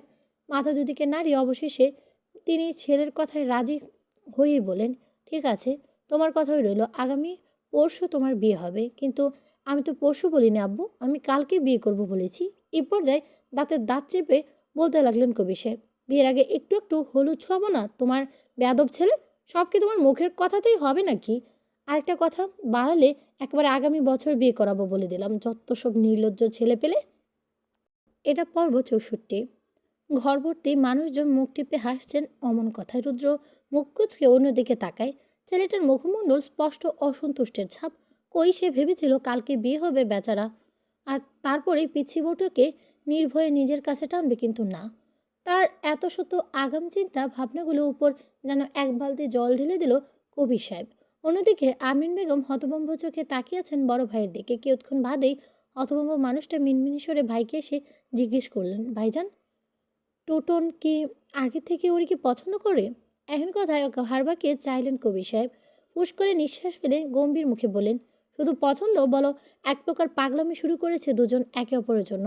আমির বেগম বোঝদার এনে মাথা নাড়লেন। রুদ্র দিকে আর চোখে তাকিয়ে মুচকি হাসলেন কিছুটা। তখনই রাইসা বেগম আর মাইমুনা বেগম সার্ভিং ট্রে নিয়ে হাতে নিয়ে এগিয়ে এসেন, সকলকে পায়েস দিতে লাগলেন। তাসরি সাহেব একটি বাটি পায়েস হাতে তুলে উল্লাসের সাথে বলেন, এমন একটা মুহূর্তে এই পায়েসটা যা দরকার ছিল না। যাক, সবাই মিষ্টিমুখ করুক, আমার ওদের বিয়ে বলে কথা। বাকিরা মৃদু হাসলেন এরূপ কথায়। শাহানূর সাহেব পায়েস খেতে খেতে এক পা এক পা করে এগিয়ে এলে দাঁড়ালেন রুদ্রের সামনে। তারপর নিজের বাটি থেকে এক চামচ পায়েস তুলে রুদ্রর মুখের সামনে বাড়িয়ে দিলেন। নিচু কণ্ঠে বলেন, প্রেমে মরা জলে ডোবে না। রুদ্র হেসে দিল হুট করেই। শাহানূর সাহেবও মুখ টিপে হাসতেন ছেলের সাথে। রুদ্র কিছুটা সময় নিয়ে হাসি থামালো। পরক্ষণেই শাহানুরের হাত থেকে পায়েসটা মুখে তুলে নিল আলগোছে। তারপর বলল, রক্ত বলে কথা, বড়রা যেভাবে যাবে ছোটরাও তো সেভাবে যাবে, তাই না? এহেন বাক্য শব্দ করে হাসল শাহানুর। তিনি হাত বাড়িয়ে রুদ্রর কাজ চাপড়ে বাহবা দিয়ে বললেন, দ্যাটস লাইক এ অ্যাহসান বয়। রুদ্র কাঁধ উঁচিয়ে তুলল খানিকটা, হাত দিয়ে নিজের কপালের উপর পড়ে থাকা এলোমেলো চুলগুলো খানিক গুছিয়ে নিয়ে বেশ ভাবের সাথে বলল, ইনডিড হার্ট। শাহানূর সাহেব সম্মতি মাথা চাকালেন। অন্যদিকে তাইব সাহেব হাতের পায়েসের বাটি নিয়ে তাসির সাহেবের পাশে এসে বসলেন। তারপর হুট করে কোনোরূপ বলা কোয়া ছাড়াই তাসিফ সাহেবের বাটি থেকে নিঃশব্দে এক চামচ পায়েস তুলে মুখে পুরে নিলেন। তাসির সাহেবের অন্যদিকে তাকিয়ে মেহিনুর বেগমের সাথে কথা বলছিলেন। এই ফাঁকে তাইব সাহেব করে বসলেন কাণ্ডটা। ঘটনাটা তাসির সাহেব টের না পেলেও মেহিনুর বেগম সরু চোখে দেখছেন সবটা। তিনি তখন হুট করে তাসির সাহেবকে খানিক জোর গলায় বলে ওঠেন, তসু ভাই, তোমার বাটি থেকে সেজো ভাই পায়েস তুলে খেয়েছে, এখন তোমার ভাগে কম পড়ে গেল না? কথাটা শোনা মাত্র তরাত করে পাশ ফেলেন তাফসির সাহেব। তাফসির সাহেবের কাচুমাচু করে খানিক গলাটা খালি চামচটা মুখে নিয়ে বসে আছেন। এবার কি বলবেন তিনি? মেহনুরকে চোখ দিয়ে বেশ কয়েকবার সতর্ক করলেন, মেয়েটা যেন আর কোনো বারণই শুনল না তার। আর কেনই বা শুনবে? মেহুরা যে তার তসু ভাইয়ের বিরাট ভক্ত, কথা একটু পায়েসের লোভে পড়ে কিভাবে ভুলে গেলেন তিনি? কিয়ৎক্ষণ বাদে তাসির সাহেব চোখ দুটো কেমন সরু করে নিয়ে ঠেস মেরে বললেন, কি গো সেজো ভাই, এই বয়সে এসেও কী সব এসব করছো তুমি? কই, তুমি ছোটো ভাই বোনদের আরও নিজে থেকে বাড়িয়ে বাড়িয়ে দিবে, কিন্তু তা না করে তুমি তো কিনা আমার থেকে লুকিয়ে চুরিয়ে খাচ্ছ। হুম, আমি এই অনাচার মানব না। দাও, ফেরত দাও আমার পায়েস।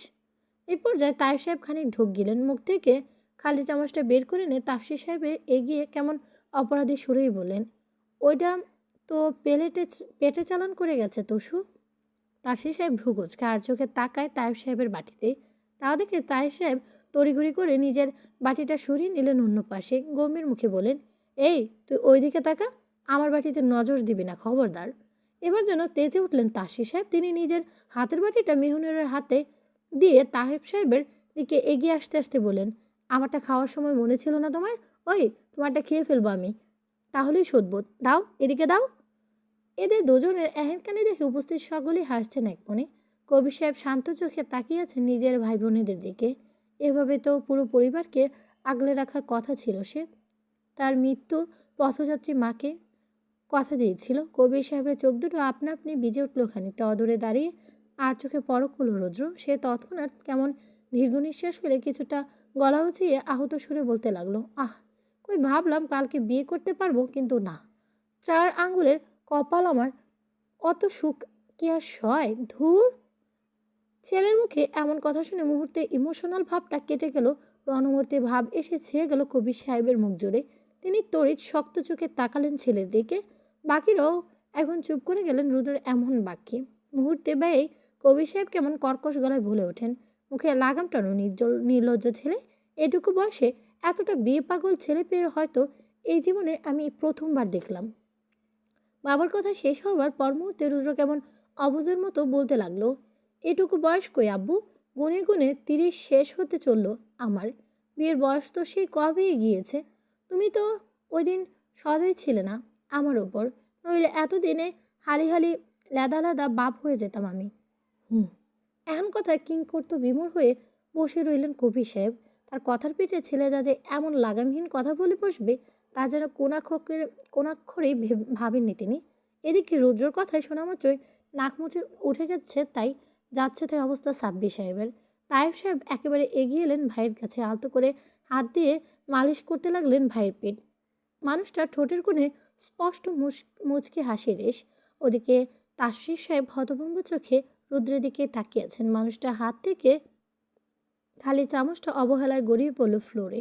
মামিনা বেগম দাঁতে জিভ কেটে তৎক্ষণাৎ সরে গেলেন সেখান থেকে। জোবাইদা বেগম শাড়ির আঁচলে খানিকটা টেনে সেতায় মুখ লুকিয়ে হাসছেন। রাফিয়া বেগম এদিক ওদিক তাকিয়ে নিজের লজ্জানুভবটা কমানোর বৃথা চেষ্টা চালাচ্ছেন। তিনি তো ভেবেছিলেন তার রুদ্রটা বড় শান্তশিষ্ট গম্ভীর মেজাজের সুপুরুষ, কিন্তু এখন কোন রূপ রুদ্রের দেখছেন তিনি? ছেলেটা কেমন হুট করে নির্লজ্জের নাম লেখাতে মনে হচ্ছে। অন্যদিকে অনিক তো ছুটে পালিয়েছে সেই কখন। ছেলেটা আবার ভারী লজ্জালো কি না। প্রায় মিনিট দুয়েক লাগলো কবির সাহেবের নিজের সামলাতে।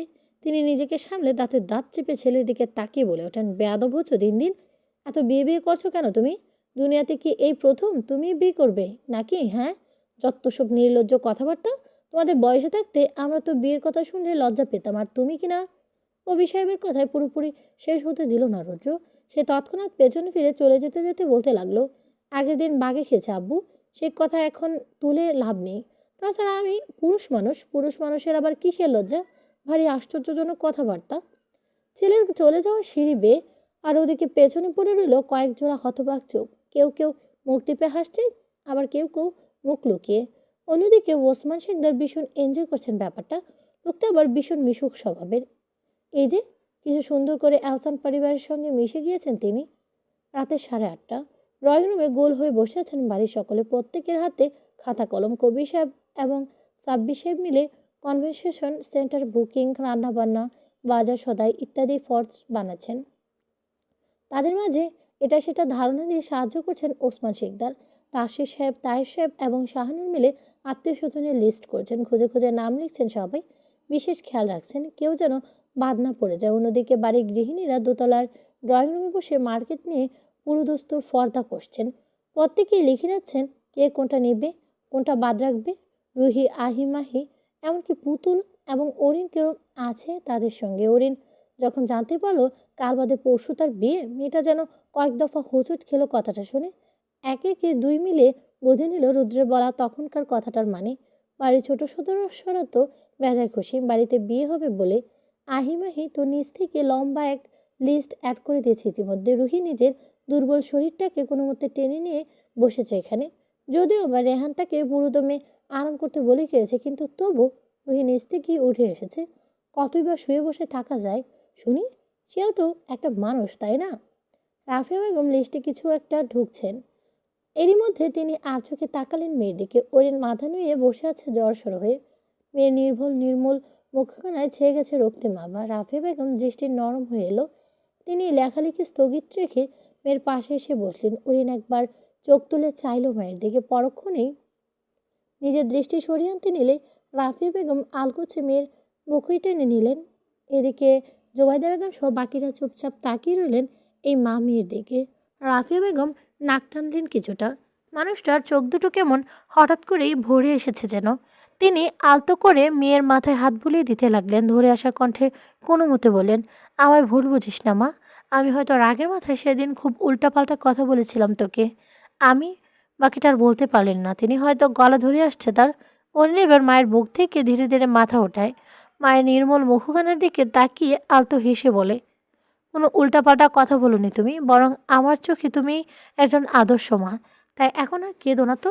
রাফিয়া বেগম ভেজা চোখে হাসলেন একটুখানি, তারপর মেয়েটাকে আরও টেনে নিলেন নিজের বুকের মাঝে। এদিকে তাদের এহেন কাণ্ড দেখিয়ে আহিমাহি সুর টেনে বলল, আরে তোমরা একা একাই এমন হাঁক করতে থাকবে নাকি? বলেই আমরাও তো আছি লাইনে, আমাদেরও একটু সাইড দাও। কথাটা বলেই মেয়ে দুটো এগিয়ে এসে ধপাস করে রাফিয়া বেগম ও অরিনকে একসাথে দেখা দেখি পুতুলও এসে ঝাঁপটে ধরল তাদের। ধানমন্ডি লেকের পাথরখচিত পাহাড়ের উপর সারিবদ্ধ হয়ে বসে আছে রেহান, অনিক এবং রুদ্র। লেকের পাড়ে বসে থাকার দরুন কিছুক্ষণ পরপরই তাদের গায়ে এসে ভিড়ছে মৃদুমন্দ ঠান্ডা বাতাস। বছর কয়েক শেষে পথে হয়তো আর মাস দুয়েক পরে নেমে পড়বে শীত মৌসুম। রেহান বসে বসে মাস থেকে গুনগুন করে গান গাইছে, সেই সাথে মাঝে মধ্যে তাল মিলে যাচ্ছে অনেক। ছেলেটা আজ যেন বড্ড খুশি খুশি লাগছে, হয়তো প্রিয় মানুষ দুটোর বিয়ে ঠিক হয়ে যাওয়ায় তার এত খুশি। অন্যদিকে রুদ্র দুহাত পেছনে ঠেলে আছে, তার চোখ দুটো ওই দূর আকাশের চাঁদের পানে। সে কল্পনা করে যাচ্ছে তার সানশাইনকে, ওই যে মেয়েটা তার দিকে তাকিয়ে কেমন মিটমিট করে হাসছে, হাত দিয়ে ইশারায় চুপি চুপি করে ডাকছে, কি যেন ফিসফিস করে বলতে চাইছে রুদ্রকে। রুদ্র আলু উছে মুচকি হাসল, নিজের অনিমেষ দৃষ্টি ফেলল অদূরে চাদরটার পানে। ঠিক তখনই তার মনে হলো অরিনের বলা কথাটা, আপনার ওই বিড়াল চোখ দুটো নিয়ে এভাবে তাকাবেন না ডাক্তার সাহেব, আমার নিজেকে কেমন পাগল পাগল লাগে। কথাটা মনে পড়তে রুদ্র হাসল ঠোঁট কামড়ে। পাশ থেকে রেহান ভ্রুকুচকে ছেলেটার এমন আনমনে হাসি দেখে সে তৎক্ষণাৎ এক হাতে রুদ্রের কাজ জড়িয়ে সন্দিহান গলায় বলে, কাহিনী কি ডাক্তারবাবু? কাকে মনে করে এমন মুচকি মুচকি হাসছেন আপনি?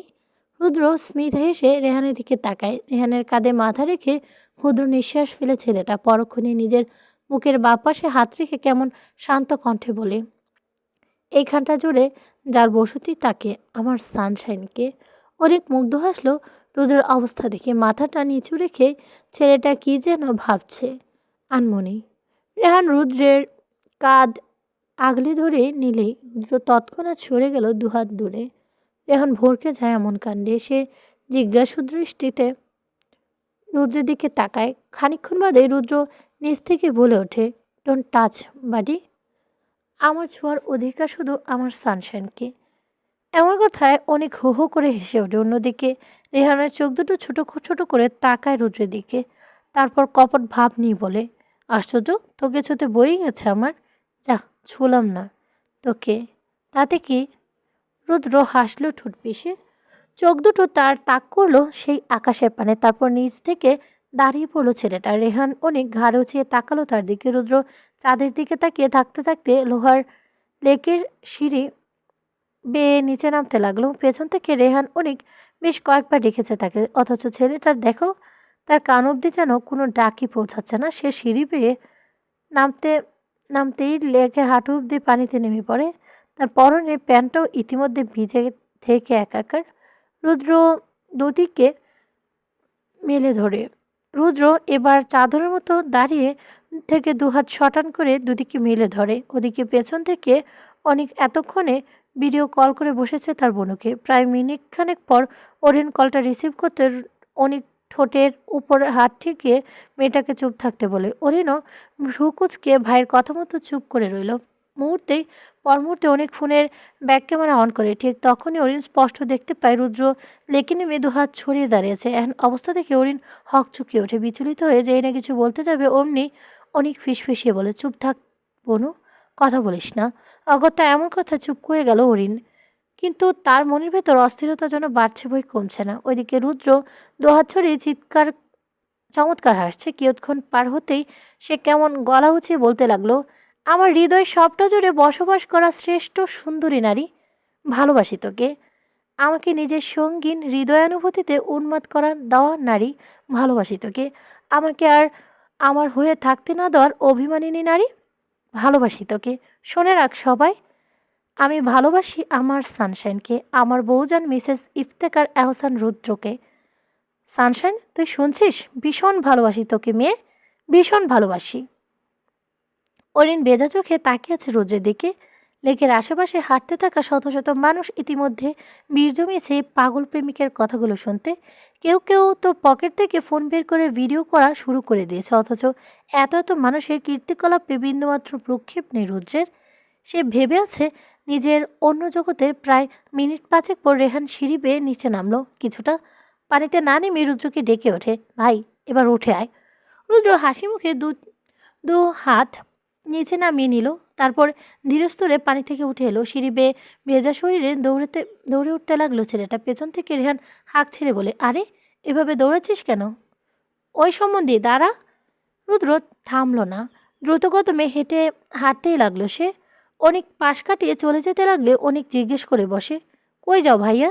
রুদ্র না থেমেই প্রত্যুত্তর করলো, ভোর কথা মনে পড়ছে সমন্ধি সাহেব, সো আই নিড এ গো। রাতে 12টার কাছাকাছি রুদ্র বাড়িতে এসে অনেক আগেই, কিন্তু এসে পর থেকেই তার ছোট্ট বউটাকে এক মুহূর্তের জন্য একা পাচ্ছে না সে। এই নিয়ে বুকে বড্ড কষ্ট ছেলেটার। তাও তার উপর তার মা চাচিরা মিলে তার বিরুদ্ধে রীতিমতো যুদ্ধ ঘোষণা করে দিয়েছে। না, এ যুদ্ধের অস্ত্র চালিত যুদ্ধ না হলেও এর চেয়ে কয়েক ধাপ বড় কিছু। রুদ্র বাড়িতে আসতেই তার মা তাকে ডেকে বলে, আগামী দুদিন অরিনের সঙ্গে সকল প্রকার দেখা সাক্ষাৎ তোমার বন্ধ। রুদ্র যদিও এ কথা মানতে নারাজ, কিন্তু এবার যেন তার মা চাচিরা বরাবরের চেয়ে কঠোর রূপের আবর্তন করেছে। তাদের এক কথা, দেখা সাক্ষাৎ কথাবার্তা যা হবার সব বিয়ের পর হবে। আর রুদ্র যদি এই শর্ত না মানে তাহলে তারা বিয়ের ডেট পিছিয়ে দেবে। অগত্যা কঠিন বাক্য শুনে আর কথা বাড়ায় না রুদ্র। বেশ তাড়ামি করে থোড়াই না নিজের বউ থেকে দূরে থাকবে। তাছাড়া বউটার সাথে কথা বলে যেমনটা হালকা করে রাখবে তাও তো ওই নেই। কেননা অরিনের ফোনটা যে এখন জুবাইদা বেগমের দখলে। রুদ্র নিজের রুমে পায়চারি চালাচ্ছে। ছেলেটার মনটা বড় অস্থির। এই মুহূর্তে মনটা শুধু তার বউ বউ করছে। এই নিয়ে ঠিক কয়বার সে অরিনের ঘরের দরজার কাছ থেকে ফিরে এসেছে তা বলার বাইরে। তার জানা মতে অরিনের রুমে আরও কয়েকজন ঘুমিয়েছে আজকে। এই নিয়ে ভীষণ বিরক্ত রুদ্র। কেন তার বউয়ের সাথে অন্য কেউ ঘুমাবে? হোক সে মেয়ে মানুষ, তাতে কি? ঘুমাতে হবেই বা কেন?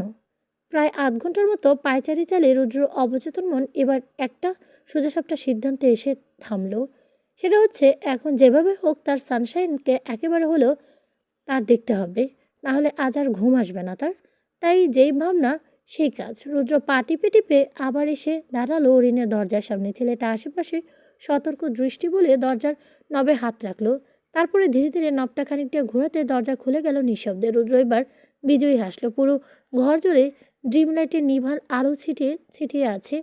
সে চুপচাপ পা টিপে টিপে ঘরে ঢুকলো, কিন্তু ঘরে ঢুকতেই যেন বড়সড় একটা ঝটকা খেলো ছেলেটা। কেননা বিছানায় শটান হয়ে শুয়ে আছে তিনজন, প্রত্যেকের মুখের উপর ব্ল্যাঙ্কেট দিয়ে রাখা। রুদ্র ভীষণ বিরক্ত হলো। কি দরকার ছিল এভাবে মুখ ঢেকে শুয়ে থাকার? মেয়েটা তাকে এত জ্বালাচ্ছে না। রুদ্র কিছুক্ষণ থম মেরে দাঁড়িয়ে থেকে অবশেষে পা টিপে টিপে বিছানার মাথায় এসে দাঁড়ায়। হাত বাড়িয়ে আলতো করে প্রথম ব্যক্তির মুখের উপর থেকে ব্ল্যাঙ্কেট সরাতেই মানুষটা দেখতে পেয়ে দু কদম পিছিয়ে গেল রুদ্র। কেননা ব্যক্তিটি আর কেউ নয়, স্বয়ং আমরিন বেগম। রুদ্র কিছুটা ঢোক গিলে ঠোঁট কামড়ে ধরল।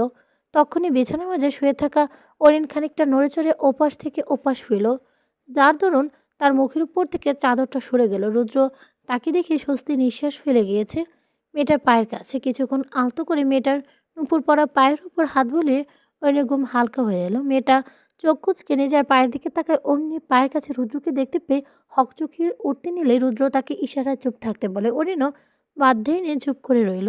রুদ্র তাকে ফের ইশারা করে কাছে আসতে বলে। অরিন ভয়ে ভয়ে একবার নিজের দুপাশে তাকায়, তারপর মাথা নাড়িয়ে রুদ্রকে না জানাতে রুদ্র তখন চোখ গরম করে চাইল তার দিকে।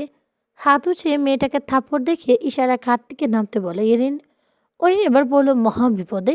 সে কিছুক্ষণ বিছানায় বসে দেনামোনা করতে করতে অবশেষে যেই না নামতে যাবে অমনি তার পাশ থেকে নিচু কণ্ঠে আমরিন বেগম বলে ওঠে, তাড়াতাড়ি দেখা করে এসো, শুয়ে পড়ো।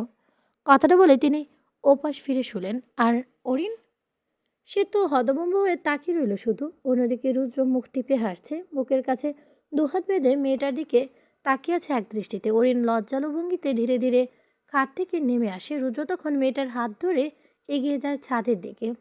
নিকশ কালো আধারে ছেয়ে আছে চারপাশ। রুদ্র অরিনকে নিয়ে এসেছে ছাদে। দূর আকাশে চাঁদকে লুকিয়ে আছে মেঘের আড়ালে। অরিন মনে মনে ভয় পাচ্ছে কিছুটা। একে তো আধারে ছেয়ে আছে চারপাশ, অন্যদিকে তার ফুপুরা টের পেয়ে গেলে সবটা। এমনিতেও যদি অন্য কেউ টের পেয়ে যায় তখন কি হবে?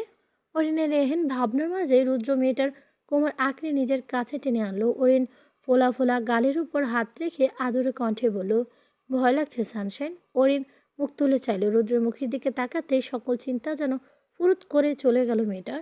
সে আলতো হেসে বলল, আপনি থাকতে আবার কিসের ভয় শুনি? রুদ্র হাসলো গাল ভরে, মেয়েটার কপালে ঠোঁট ছুঁয়ে দিল সযত্নে। সেখানে যেখানে ঠোঁট ছুঁয়ে দিল রেখেই বলল, মিস ইউ জান বাচ্চা, মিস ইউ টু ডাক্তার সাহেব।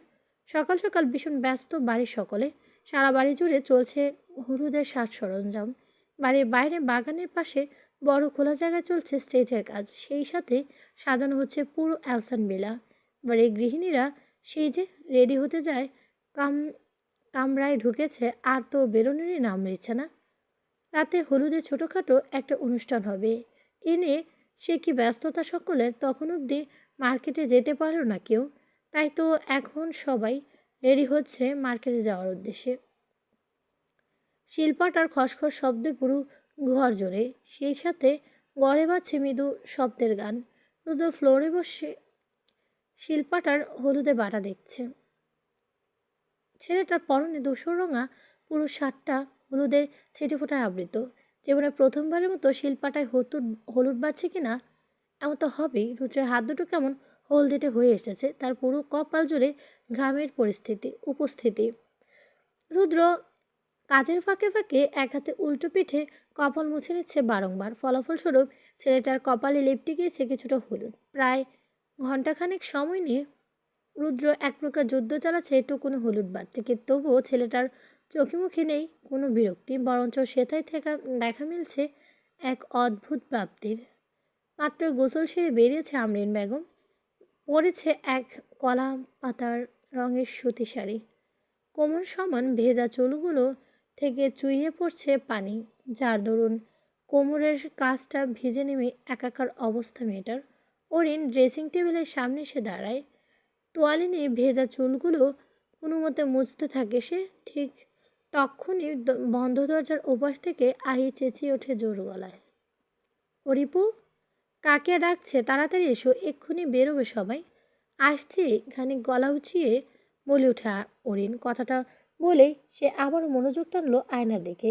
মিনিট খানিক পেরোতে ফের দরজায় কড়া নাড়বার শব্দ হয়। অরিন এবার কপাল গুটিয়ে দরজার কাছে আসে। দরজা খুলেই যেই না কিছু বলতে যাবে, অমনি সম্মুখে দাঁড়ানো ব্যক্তিকে দেখে ওঠানো কপাল শিথিল হয়ে আসে মেয়েটার। চোখে সম্মুখে দাঁড়ানো মানুষটাকে আপাতমস্ত পরখ করে হতবাক কণ্ঠে বলে ওঠে, আপনি, আপনার এই অবস্থা কেন? রুদ্র হাসলো খানিকটা, কোমরের পেছনে দুহাত লুকিয়ে রেখেছে সে। রুদ্র কথা না বাড়িয়ে দ্রুত কদমে ঘরে ঢুকে পড়ে। রুদ্রের নেশালো দৃষ্টি অরিনের উপর নিবদ্ধ। মেয়েটা যে তাকে দিনকে দিন পাগল করে দেওয়ার জন্য উঠে পড়ে লেগেছে তার বুঝতে বাকি নেই রুদ্রর। এই যে এখন কেমন বৌদের মতো শাড়ি পরে তার সামনে দাঁড়িয়ে আছে বোকা মেয়েটা। আচ্ছা, সে কি বোঝে না? তাকে এভাবে দেখলে হুটহাট কিছু করে ফেলতে ইচ্ছে করে রুদ্রর। অরিন রুদ্রের এহেন দৃষ্টি দেখে তৎক্ষণাৎ পেছন ঘুরে দাঁড়ালো। তখনই রুদ্র কেমন শান্ত কণ্ঠে বলল, গায়ে হলুদ ছোঁয়াবে না বৌজান? অরিন থমকায়, আলগোছে ঘাড় বাঁকিয়ে পেছনে তাকায়। রুদ্ধের মাঝে ঘুটি ব্যাগ ভাঁজ ফেলে জিজ্ঞেস করে, এত তাড়াতাড়ি হলুদ পরব না সন্ধ্যায় হবে? রুদ্র ফিচেল হাসলো, এক হাত পেছনে নিয়ে নিঃশব্দে দৌড় লাগিয়ে দিল ঘরে। তারপর মেয়েটাকে পেছন থেকে কিছুক্ষণ আপাতমস্ত দেখে খানিকটা এগিয়ে আসে রুদ্র। অরিনের পিঠের সঙ্গে নিজের বুকটা মিশিয়ে দাঁড়ায় সে। অরিন তৎক্ষণাৎ শটান হয়ে দাঁড়ালো। রুদ্র আলতো হেসে মেয়েটার কানের কাছে মুখ এনে ফিস করে বলল, আমার বৌজানকে আমার আগের অন্য কেউ হলুদ ছোঁয়াবে? এই অধিকার আমি কাউকে দেব না সানশেন। তোর গায়ে হলুদের উপর সবার আগে আমার হাত উঠবে। কথাটা বলে রুদ্র এক হাতে মেয়েটার কনুই চেপে তাকে নিজের দিকে ঘোরায়। অনির কৌতূহলের চোখ জোড়া রুদ্র দিকেই নিবদ্ধ। রুদ্র এবার পেছনে হাত লুকানো হলুদের ভর্তি বাটিটা আঙুল দিয়ে ডুবিয়ে মেয়েটার দিকে তাক করা হালু আর চোখে। তার ঠোঁটের কোণে এখনও লেপ্টে আছে মুচকি হাসি। সে নিজের হলুদ রঙা হাতটা ধীরে ধীরে নিজের ডান গালে ছোঁয়ায়। অরিন ভ্রু কুচকে দেয় ছেলেটার এহেন কাণ্ডে। রুদ্র এবার বাঁকা হিসে আরেকটু হলুদ নিয়ে নিজের অন্য গালটায় লেপ্টে দেয় আলতো করে। কাজ শেষে হলুদের বাটিটা নিচে নামালো রুদ্র। তারপর তার হলুদ ছোঁয়া হাত দুটো নিঃশব্দে নিয়ে গেল অরিনের শাড়ির আঁচলে লুকিয়ে থাকা মসৃণ উধরে। অরিন কেঁপে ওঠে খানিকটা, মেয়েটার হাত দুটো তৎক্ষণাৎ খপ করে চেপে ধরে শাড়ির একাংশ। রুদ্র হাসলো ঠোঁট কামড়ে, মেয়েটার মসৃণ কোমরের হালকা টেন মেরে টানে নিজের কাছে সে একদম। অরিন তৎক্ষণাৎ চোখ মুখ কুঁচকে ফেলে, তার চোখ দুটো এসেছে রুদ্রের উষ্ণ নিঃশ্বাসের ছাপ। রুদ্র কিছুক্ষণ একদৃষ্টিতে মেয়েটার দিকে তাকিয়ে রইল, তারপর ধীরে ধীরে রুদ্রের গলায় ছুঁয়ে গেল তার প্রাণভোমরার গালে। অরিন নিঃশব্দে হাসছে, লাজুকতার গালে ইতিমধ্যেই বেশ ছেয়ে গেছে রক্ত বা আঘা। নাকের পাঠাও ফুলে উঠেছে বেশ, চোখের কাহিনী শেষে বীর জমেছে কিছু প্রাপ্তের অশ্রু। রুদ্র নিজের গালটা সময় নিয়ে ছুঁয়ে দিচ্ছে অরিনের গালে, সেটা লেপটে গিয়েছে হলুদ। রুদ্র বেশ কিছুক্ষণ পর নিজের গালটা সয়, তারপর অরিনের অন্য গালে নিজের বাম গাল ছোঁয়ায়, সেখানেও একই রকমের ছুঁয়ে দেয় হলুদের ছোঁয়া। কিছুক্ষণ বাদে রুদ্র কেমন অদ্ভুত শান্ত চোখে মেয়েটার দিকে তাকিয়ে বলে ওঠে, শাদি মুবারক বউজান, আমার ভালোবাসার রঙে থাকুক আপনার প্রতিটি ভোর, আমার ছোঁয়া লেপ্টে থাকুক তোমার প্রতিটি রাত, আর তোমার প্রতিটি নিঃশ্বাসে লেপ্টে থাক আমার নাম। ভালোবাসি সানশাইন, আমার সানশাইন। অরিনের চোখজোড়া ছলছল করে ওঠে। এবার সে আলগোছে মাথা নাড়ালো রুদ্রের বুকের উপর, বুকের বাঁদিকে। সে তা কিছুক্ষণ নির্বাক হয়ে পড়ে রইল, হঠাৎ কেমন হাসি মুখে বলে ওঠে, পাগল আপনি? রুদ্র মুচকি হাসলো এবার। এ নিজের সাথে ভীষণভাবে আগলে নিয়ে দুষ্টু কণ্ঠে বলল, পাগলের পাগলামি তো এখনো শুরুই হয়নি বউজান, সে তো শুরু হবে কাল থেকে। তখন নয় রোজ কায়দা করে এই কথাটা বলবে, আর আমি সেই কথাটা যথাযথ যুক্তি দাঁড় করাবো। মনে রেখো কিন্তু হানি, কাল থেকে নো ছাড়াছাড়ি। অরিন আবারও হাসলো নিঃশব্দে। রুদ্রের পিঠ আঁকড়ে ধরে তাকে মিনমিনে স্বরে জিজ্ঞেস করে, পাগলামি কি আর বাকি আছে? এরপর যা রুদ্র দুষ্ট হাসলো, নিজের হলুদ রাঙা হাত দুটো ধীরে ধীরে উঠিয়ে আনলো মেয়েটার পিঠ বরাবর। সেথায় অন্য কাপড়গুলো উপস্থিত পাওয়া টের পাওয়াও রুদ্র কেমন দুষ্টু কণ্ঠে বলে উঠল, নাইস ফিটিংস হানি।